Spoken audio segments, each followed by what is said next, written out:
Ayan. Ang ganda ng mga pusa, oh. Ayun, pusa. Ayan.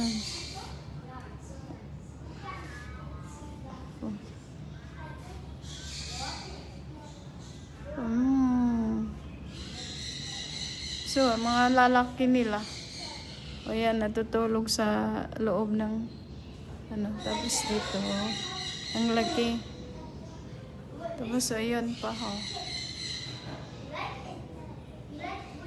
Tapos, ito, mayroon pa dito. Ayan. Yan, maliliit. Ito yung crush ko, oh, puti. Yan, ang crush ko, puti siya.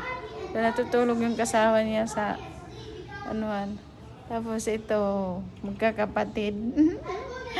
Parang ganito yung ano ni Kuya. Tapos, ito naman, aso. Tingnan mo, ang laki. Ayan, ang laki. Tapos, mayroon. Yan, ang laki. 2.